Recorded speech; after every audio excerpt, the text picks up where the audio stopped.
falando sobre eleições de 2026, com esses pré-candidatos pelo Brasil todo, e sobre essa política por trás de tudo isso, porque a coluna da Andresa Matais apurou que a relação de Ronaldo Caiado, um dos outros pré-candidatos à presidência, junto ali de Flávio Bolsonaro e Lula, e Antônio Rueda, pode ser um ponto sensível para o candidato do PSD. Mas quem vai contar essa história toda e falar de outros assuntos aqui também é o André Chalders, repórter da coluna da Andresa Matais.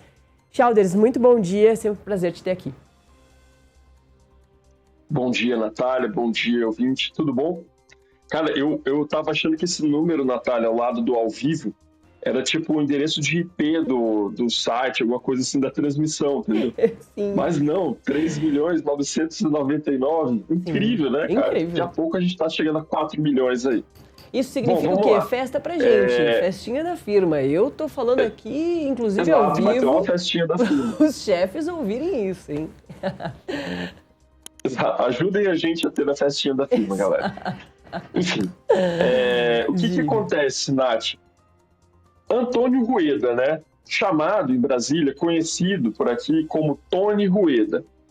É uma pessoa bastante influente, ele é o presidente do terceiro maior partido do país, que é a União Brasil. E ele tem um detalhe, ele é muito amigo do Daniel Vorcaro. Ele é muito amigo de muita gente, mas entre as amizades principais dele está Daniel Vorcaro, né? A gente até mostrou no Metrópolis, na coluna do Tássio Lohan, que ele pegou a carona ali ocasionalmente com o Vorcaro em um helicóptero em São Paulo uma vez. É notório, né, a participação dele nas festas do Daniel Vorcaro. O escritório de advocacia que ele mantém com a irmã dele era contratado pelo Banco Master. Então, o Tony Rueda é um personagem que vai estar assim, central numa eventual delação premiada do Daniel Vorcaro, Nath. Ele também foi a pessoa que indicou os presidentes de alguns dos institutos de previdência estaduais, né, que investiram no Master, famosamente o do Rio de Janeiro, por exemplo. Ele indicou o presidente daquele instituto de previdência que investiu lá o dinheiro dos aposentados, dos servidores públicos estaduais aposentados, em CDBs do Banco Master, que resultou num prejuízo muito elevado aí para essas instituições. Então, Tony Rueda, com certeza, assim, ao que tudo indica, né, todas essas relações, vai ter um papel de destaque na delação premiada do Daniel Vorcaro, que está a caminho. E ele, o Tony Rueda, é muito amigo também de Ronaldo Caiado. Então, a gente mostrou lá na coluna, inclusive, uma foto de uma festa de casamento, que é a festa de casamento da mulher do Tony Rueda, em 2024. Tá lá o Tony Rueda com o Caiado abraçadinhos ali com as respectivas primeiras damas, respectivas digníssimas, confraternizando. As pessoas que conhecem bem o Caiado dizem que ele frequenta realmente a casa do Tony Rueda. Ele era do União Brasil até recentemente, né?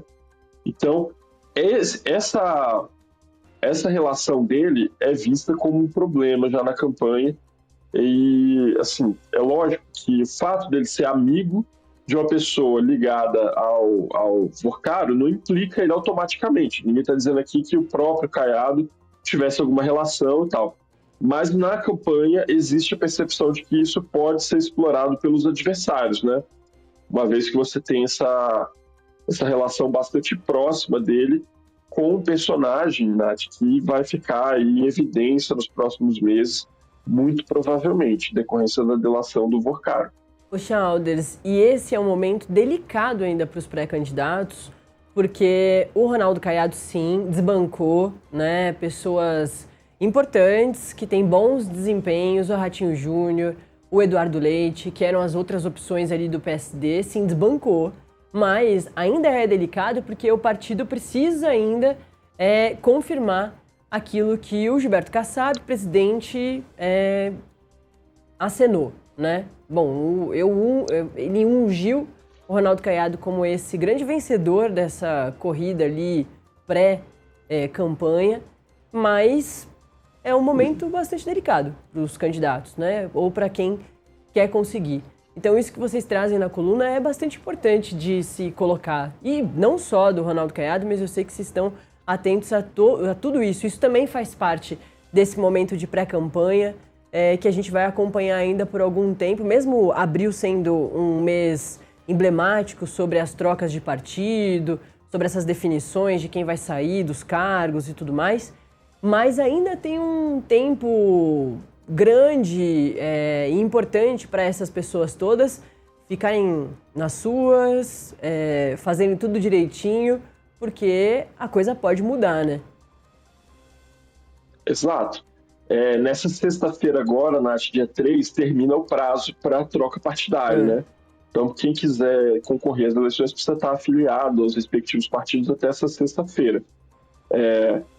A essa altura já não dá mais tempo do Caiado ou nenhum outro mudar de partido. Então, não acredito que, assim, essa parte está meio certa, né? Ele vai ficar no PSD mesmo.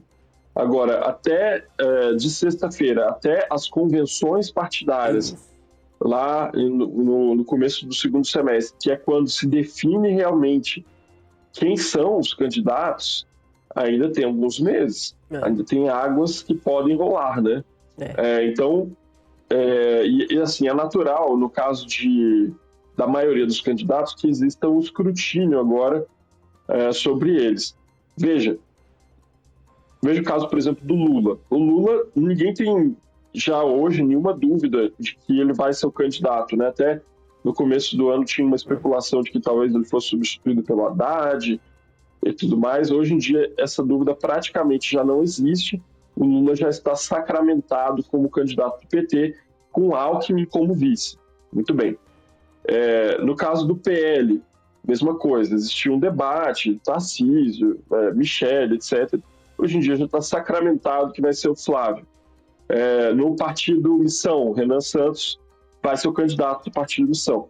Agora, Caiado depende da boa vontade de uma pessoa, que é Gilberto Kassab. Então, se, vamos supor, daqui até o começo do segundo semestre aparece alguma coisa, aparece alguma situação aí que possa alterar o cálculo eleitoral de Gilberto Kassab, daí, enfim, ainda é uma candidatura que está meio ali em suspenso. O Caiado diz que não, ele diz que ele tem certeza que ele vai concorrer e tal. Ele, desde o começo, ele repete isso. Eu me lembro muito bem dele vir aqui no Metrópolis, na redação, e falar isso, né, inclusive, no final do ano passado, garantiu que seria candidato e conseguiu, né, venceu a quebra de braço ali dentro, derrotou Eduardo Leite e se firmou como candidato do PSD, pelo menos por hora. Vamos ver como é que vai ficar isso daí, Nath, daqui para frente. Olha, antes da gente continuar, eu quero te fazer uma pergunta bastante importante sobre um caso que de ontem ali para hoje começa a ganhar bastante força sobre o caso Máfia, mas queria te